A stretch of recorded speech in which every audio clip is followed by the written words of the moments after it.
Hmm. Whoop. Blup. Skr.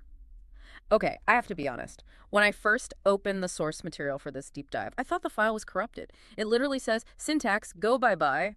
Is this really what we're analyzing today? It is. Yeah, we are definitely not reading a white paper today. And no, the files is encrypted. It's supposed to look like a linguistic car crash. Well, mission accomplished. I mean, it reads like someone threw a dictionary into a blender. You've got noun melted, verb sleepy, and my personal favorite, comma lost in couch. It sounds ridiculous, I know. But think about the last time you were totally burned out. I mean, just brain dead, end of the week exhaustion. Oh, absolutely. The Friday afternoon slump, total brain fog. Exactly. This text is arguing that when you reach that state, what the author calls soft noodle, cognition standard grammar isn't just hard, it's actually a lie.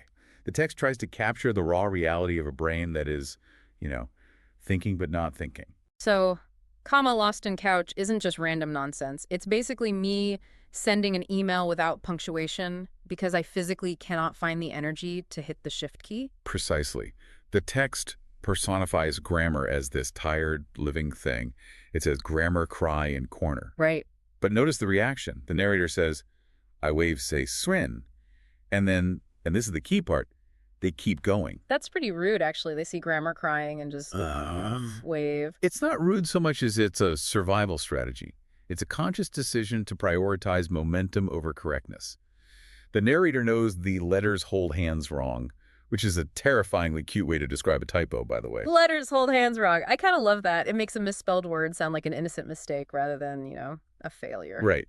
But because they don't stop to fix it, the text eventually collapses completely. It stops being about words and starts being about pure sound. Yeah, that's where I got lost again. We go from soft noodle to just wubba flu and brr, click clack. Whoa, is that? Think of it less as writing and more as biology. When a computer crashes, it makes a noise, right? Like a glitch, a blue screen sound. Exactly. Those sounds. That's the sound of the human machine rebooting. It's not trying to convey semantic meaning anymore. It's just breath and noise.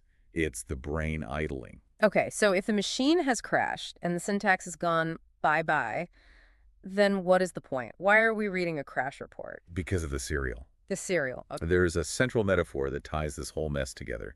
The text says, words spill like cereal milk everywhere. Which, for the record, is a disaster. If I spill milk everywhere, my day is ruined. You think so? And it acknowledges the oops. It says there's no dash to clean it up. But then it gives us the resolution. Still eat. Still eat. It's a radical argument against perfectionism. Even though the words are spilled, even though the structure is gone and the floor is wet, there's still sustenance. You can still consume the meaning. That actually changes how I read this. It's basically saying that even if the delivery is total mess, if the core value is there, it's worth consuming. It's validating minimum viable communication. We spend so much energy polishing our thoughts, forcing structure, making sure the letters hold hands correctly. But this text suggests that sometimes the messy version, the soggy cereal, is actually more honest. It's definitely a more accurate picture of what's happening inside our heads most of the time. Just a bit of chaos. And look at how it ends. It doesn't just snap back to normal. It ends with, okay, and maybe, who knows? It refuses to give us a period. It won't even commit to the end. It refuses to pretend that order has been restored. The chaos is the point. Well, it certainly makes me feel better about my typos.